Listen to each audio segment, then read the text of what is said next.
August 20th, 1939. The wind howls across the frozen plains of the Khalkhin Gol River, carrying with it the bitter scent of snow and smoke. Japanese scouts crouch behind jagged rocks, their breath crystallizing in the air, eyes fixed on the horizon. The Soviet tanks are approaching, massive, relentless, iron beasts rolling through mud and ice. You can almost feel the ground tremble beneath each thunderous track. Lieutenant Colonel Michitaro Kamatsubara squints through his binoculars, watching the Red Army form lines that stretch farther than the eye can see. For weeks, the Japanese had clashed with Soviet forces along this border, a series of skirmishes that would later become known as the Battle of Khalkhin Gol. Each encounter left Japan shaken, not merely because of losses in men and material, but because of a chilling realization: the Soviet Union was no ordinary opponent. From intelligence reports to first-hand reconnaissance, Japan learned that the Red Army was vast, well-supplied, and ruthlessly efficient. Every plan Japan conceived seemed to falter against the Soviet machine. And while the United States sat thousands of miles away across the Pacific, the USSR's boots were already pressing at the edges of Japanese-held territory. The fear wasn't abstract. It was immediate, palpable, and growing with every clash.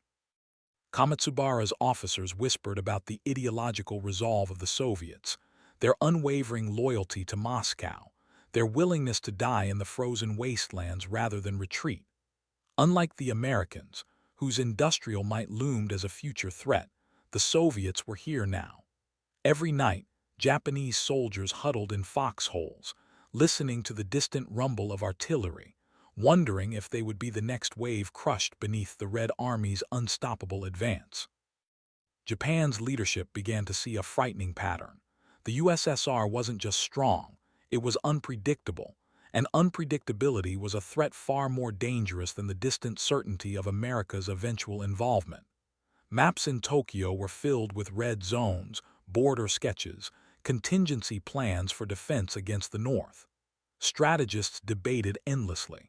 Should Japan commit forces to China or hold a buffer against the Soviets? Every decision carried weight, and every delay could invite disaster. And yet, the question loomed like a winter storm over Hokkaido and Manchuria. Could Japan survive if Moscow decided to unleash its full fury? The answer, no one wanted to say aloud, was terrifying.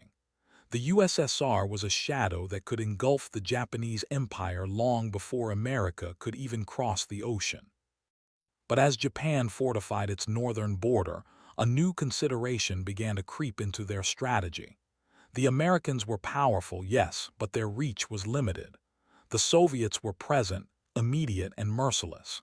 This fear, strategic, existential, and visceral, would shape every Japanese military decision in the years to come. And then, in the early hours of a cold September morning, a single reconnaissance report would change everything. September 3rd, 1939. The sun barely pierces the smog over Tokyo, casting a dim glow on the map strewn across the Imperial General Headquarters. Major General Masaharu Hama leans over a desk cluttered with telegrams and dispatches, eyes scanning reports from Manchuria and Inner Mongolia. The words jump off the page: Soviet forces advancing, tank divisions doubled, artillery positions entrenched, morale high. You can almost hear the tension crackle in the room, the quiet hum of the ceiling fan masking the unease of officers exchanging nervous glances. Japan had fought skirmishes along the northern border before, but these reports suggested something far graver: a Soviet military capable of overwhelming any local defenses. Hama's hands tighten around a pencil, tracing troop movements that snake across maps like rivers of steel. It wasn't just numbers that unnerved them, it was speed and precision. The Red Army moved with a coordination that Japan had never fully faced before. Units supported each other flawlessly, armor advancing alongside infantry, artillery softening every obstacle. For Japan, accustomed to fighting guerrilla-style campaigns in China, this kind of synchronized, industrial-scale warfare was terrifying. Meanwhile, across the city, intelligence analysts debated the likelihood of American intervention. Washington was far away. Its fleets were powerful, but they couldn't reach Japan overnight. The Soviets were already at the doorstep. And unlike the Americans, the Soviets were ideologically committed to crushing imperial expansion. They wouldn't negotiate. They wouldn't hesitate. And history had shown that the Red Army, once engaged, rarely retreated without inflicting maximum damage. Emperor Hirohito's advisors stressed caution. Any reckless northern offensive could trigger a full-scale Soviet counterattack that would devastate Japan before the Pacific conflict even began. It was a chilling calculus. One misstep in the north, and the empire could collapse. You can feel the weight of this decision. The entire future of Japan hanging over telegrams and strategy rooms, the air thick with cigarette smoke and anxiety. Even for experienced commanders like Hama, the Red Army's presence was more than a military problem. It was psychological warfare. Reports described Soviet soldiers marching through mud and snow for days without food or sleep, yet maintaining discipline and morale.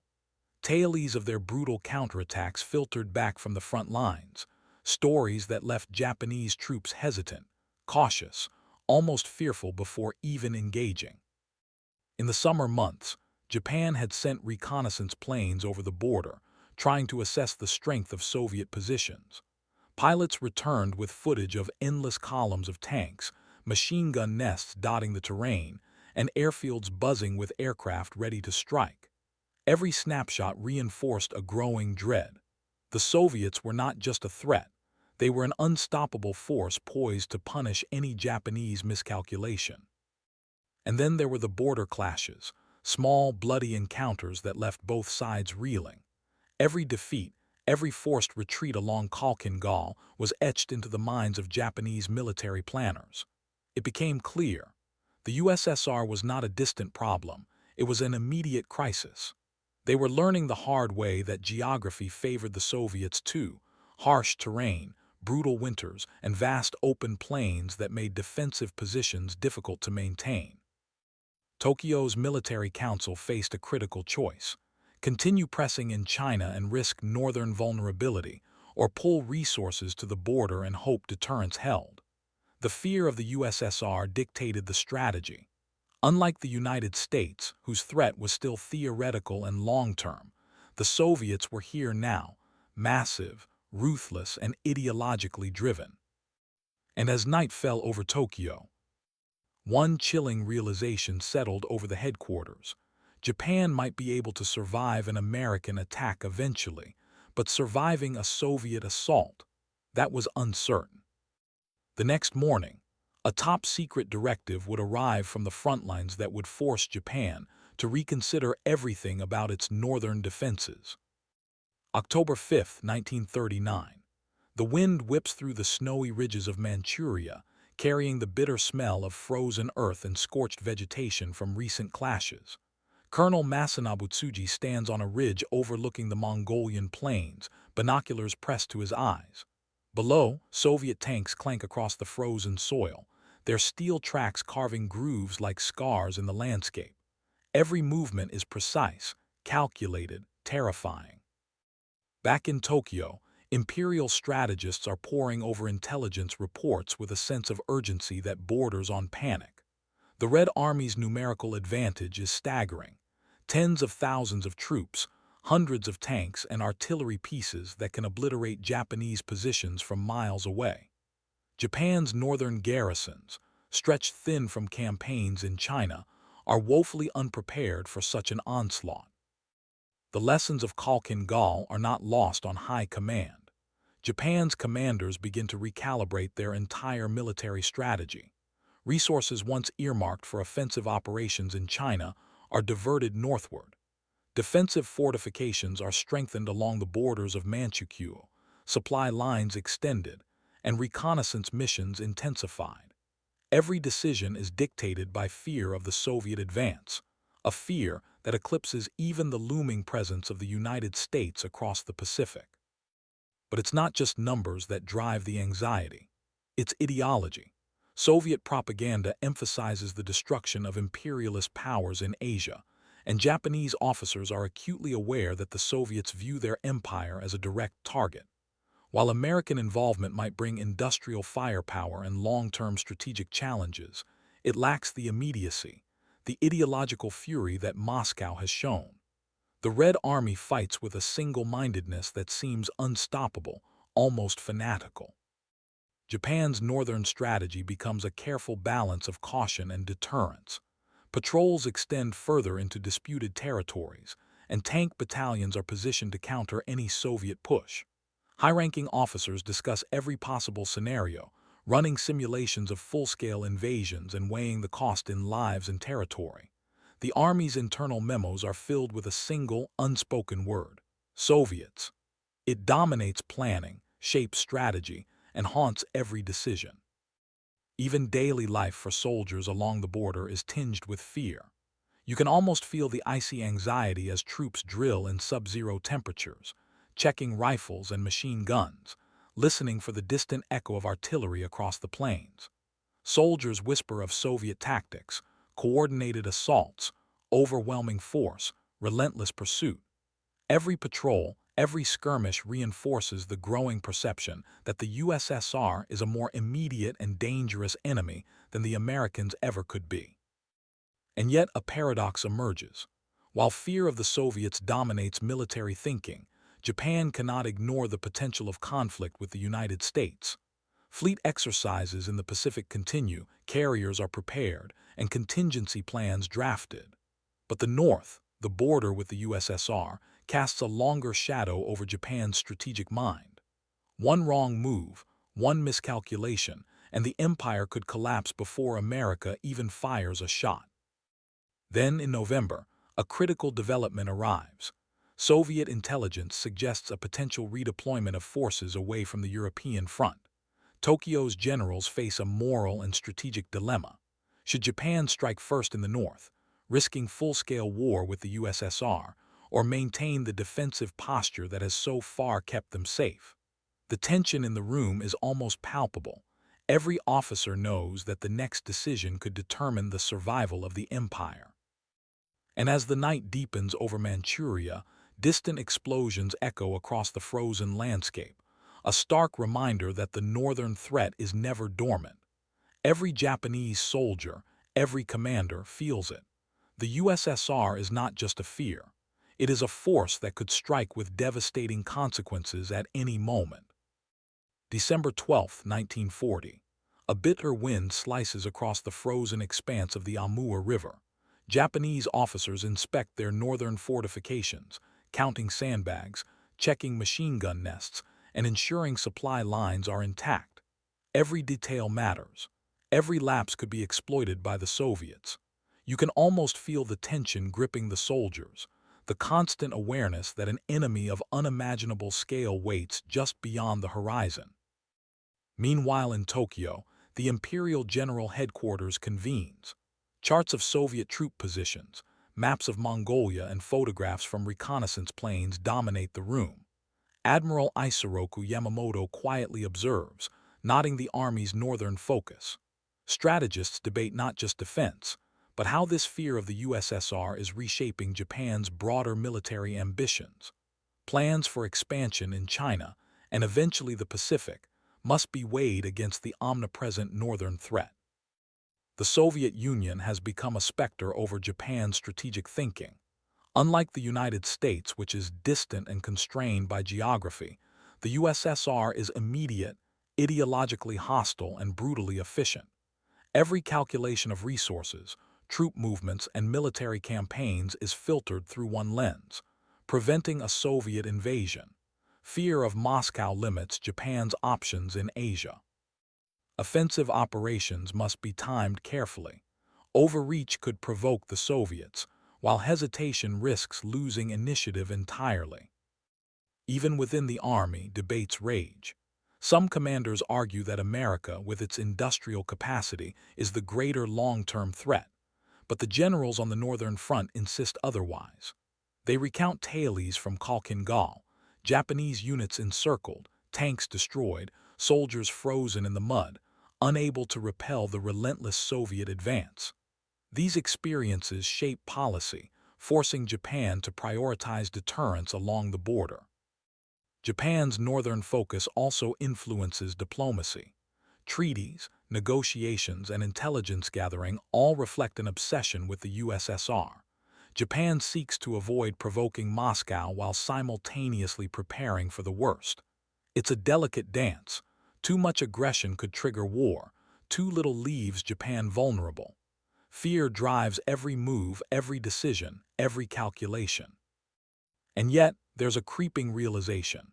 This obsession may limit Japan's ability to confront the United States in the Pacific later. Resources tied up in Manchuria, troops stationed along the northern border, and defensive fortifications divert attention from the south. The empire is stretched thin, forced to balance two potential enemies with different strategies. The USSR looms closer, but the Pacific threat is waiting silently, patiently across the ocean. Then in early 1941, intelligence reports arrive that send a shiver through Tokyo. Soviet units are increasing their presence near strategic passes. Reconnaissance photographs show new tanks, trenches, and fortified positions. Japan realizes that the USSR's northern force is not static. It is dynamic, growing, and potentially unstoppable. The northern threat is not a future problem. It is an immediate one. And as Japanese leaders stare at these images, a question hangs heavy in the room. If war breaks out with both the USSR and the United States, can Japan survive? The answer will shape the empire's destiny, and the choices made in the coming months will determine the course of World War II in Asia. February 15, 1941.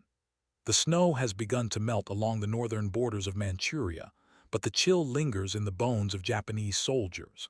Lieutenant General Yasuji Okamura walks along a defensive trench, boots crunching over ice and mud, eyes scanning the horizon where Soviet outposts loom like silent sentinels. You can almost feel the cold wind biting through layers of uniform, carrying the faint, metallic scent of artillery left behind from recent skirmishes. Inside Tokyo, the Imperial General Headquarters wrestles with a dangerous paradox. The United States is growing stronger by the day, its industrial might capable of producing fleets Japan could never hope to match. But the USSR is immediate, real, and unrelenting. Every map, every report, every intelligence briefing reinforces the grim reality. Japan must prepare for the Soviet threat first, even as whispers of American retaliation stir anxiety in the halls of power.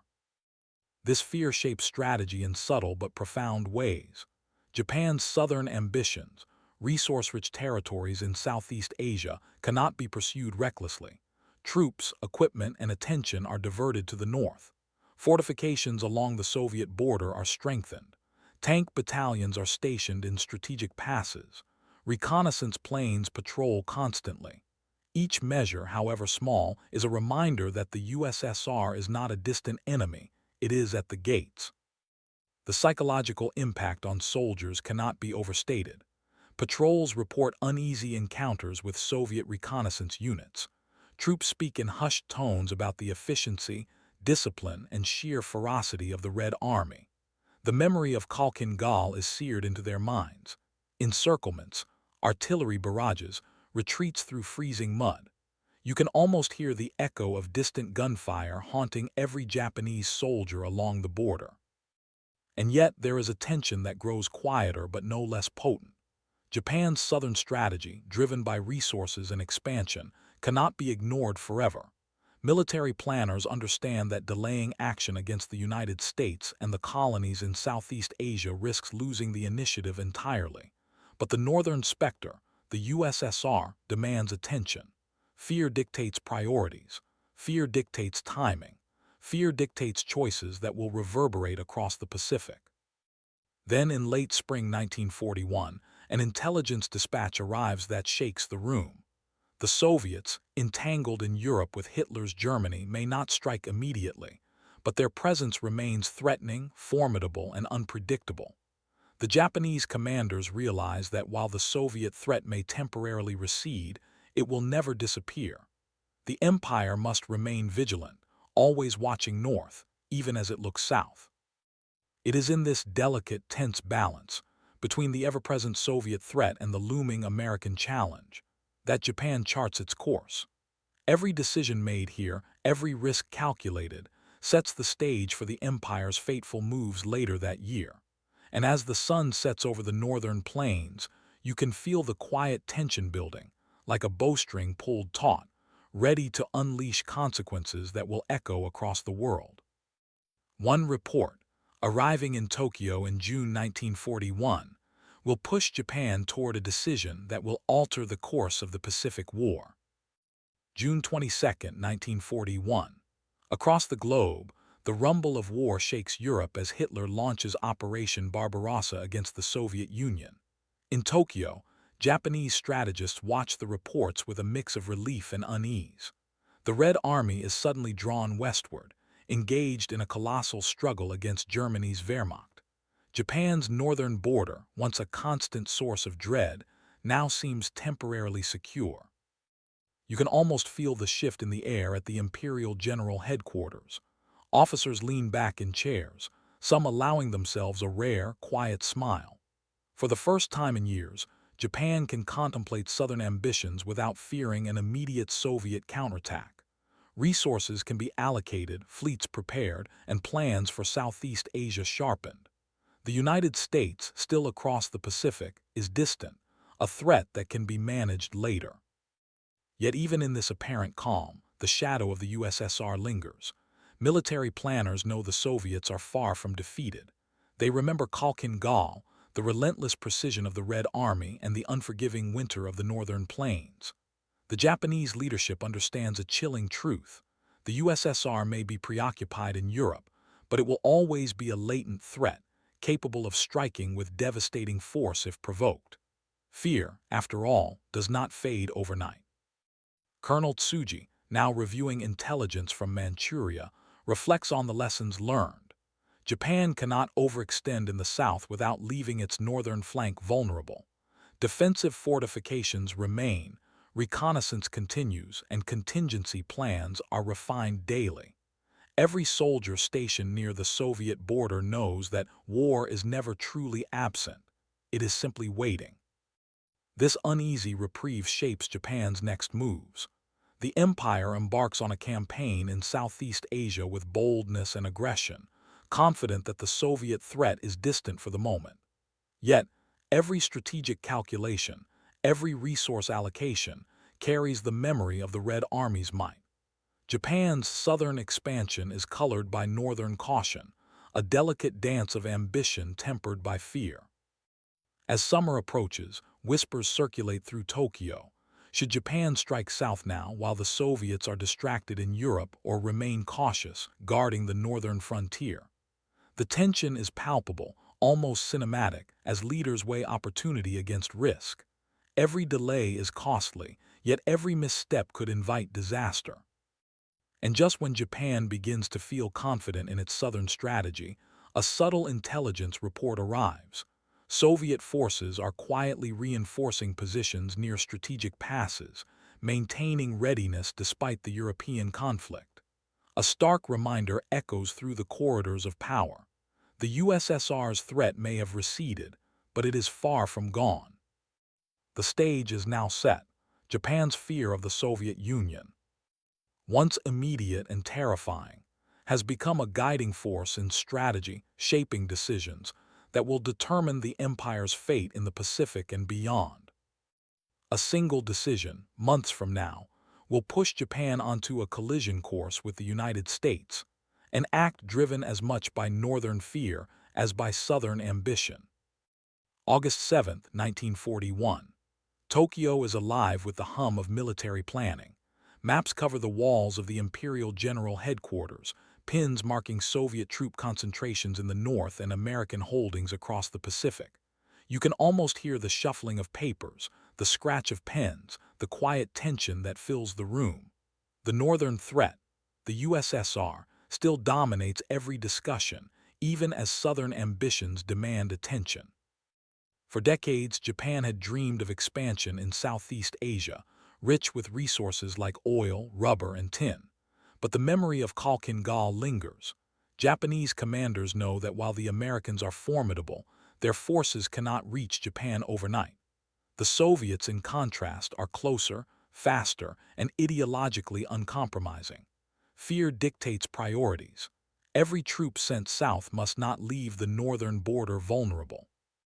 Lieutenant General Hama, now deeply involved in planning the invasion of the Philippines, reflects on the empire's paradox. Japan must strike aggressively in the south to secure resources, yet maintain a posture of deterrence in the north. Reconnaissance reports from Manchuria show Soviet units rotating through positions, maintaining readiness despite being pulled west by Hitler's invasion. The Red Army may be distracted, but it is never weak. The planners discuss logistics. Divisions cannot be split too thin, supply lines cannot be overstretched, and reinforcements must be ready at a moment's notice. Fear of a sudden Soviet assault dictates even the smallest operational detail. Defensive fortifications remain along key passes, tank battalions are repositioned, and patrols continue to monitor the border. Every measure, no matter how minor, is shaped by anxiety over the USSR's potential to strike. Japan's leadership realizes the psychological impact of this fear extends beyond strategy. Soldiers and officers alike are conditioned to see the northern threat as ever present, shaping morale and training. Drill exercises simulate sudden Soviet attacks. Officers emphasize readiness, vigilance, and caution. This pervasive fear ensures that Japan never underestimates the USSR, even as plans for southern expansion accelerate. And yet, the allure of resources in the south cannot be denied. Japan's southern strike is planned with precision, with timing carefully calculated to exploit the perceived temporary distraction of the Soviets in Europe. The fear of the North has indirectly created the conditions for the Pacific War. Had the USSR not loomed as such a threat, Japan might have acted differently, perhaps focusing its full force elsewhere. By late August 1941, the empire is poised. Ships are in position, troops are ready, and logistical networks are stretched across the Pacific. But above it all, the shadow of the North remains. Soviet forces may be distant for now, but every commander knows that if Moscow turns its gaze eastward, Japan could face devastation. And as the final orders are drafted for the southern campaign, a quiet fear lingers in every room. The empire is stretching itself thin, and one misstep, one miscalculation, could unleash the Red Army's wrath at the worst possible moment. The stage is set for Japan's fateful southern gamble, a decision born not of desire alone, but of a pervasive, unyielding fear of the North. December 7, 1941. Pearl Harbor. Explosions rip through the harbor, flames consuming battleships, smoke curling into the sky. Across the Pacific, Japanese commanders watch with grim satisfaction. The southern strike is underway, resources secured, momentum gained. Yet even in this moment of triumph, the northern shadow, the Soviet Union, remains. You can almost feel it pressing silently on every decision, a constant reminder that victory in the south does not eliminate the threat in the north. In Tokyo, the Imperial General Headquarters continues to monitor the USSR. Reports indicate that Soviet divisions are heavily engaged with Germany on the European front, yet intelligence officers stress caution. The Red Army's ability to recover and redeploy is legendary. Every victory against the Americans in the Pacific is tempered by the knowledge that a single Soviet advance from the north could undo years of planning, sacrifices, and ambition. Lieutenant General Hama reflects on the lessons of Khalkhin Gol and subsequent northern campaigns. Fear shaped every strategic choice: the allocation of divisions, the timing of southern operations, the careful maintenance of defensive fortifications. It dictated Japan's diplomacy, forcing cautious engagement with Moscow while enabling bold action in Southeast Asia. Fear became strategy. Fear became survival. Soldiers on the northern front continue their drills, patrolling icy passes, maintaining watch over frozen rivers, always aware that the Soviets are only a few days away if they chose to strike. Even as Japan engages in the faraway battles of the Pacific, the northern threat hangs like a blade, ready to fall. This omnipresent fear also influences broader military culture. Training manuals emphasize vigilance against the Red Army. Officers share stories of past defeats. Strategies are rehearsed repeatedly, from border skirmishes to full-scale defensive operations. Every new recruit is indoctrinated with the understanding that the USSR is the greater, immediate danger, not the distant power of America across the ocean. And yet the irony is striking. By avoiding a direct confrontation with the Soviet Union, Japan secured temporary freedom to expand southward. But in doing so, they set in motion events that would inevitably bring them into conflict with the United States, a war whose scale and devastation would eclipse anything in the North. Fear of one enemy indirectly led Japan into the path of another, more formidable foe. As the first months of 1942 unfold, Japanese planners continue to monitor northern defenses. Supply lines are reinforced, border fortifications maintained, and reconnaissance flights continue despite the distraction of the Pacific War. The message is clear. The USSR may not attack today or even this year, but the empire can never forget the shadow on its northern border. And in quiet war rooms across Japan, a haunting question lingers. If the Red Army ever decided to strike in full force, would the empire, stretched thin across oceans and continents, survive? The answer remains uncertain, and that uncertainty, born of fear, respect, and the memory of Khalkhin Gol, will shape Japan's choices until the very end of the war.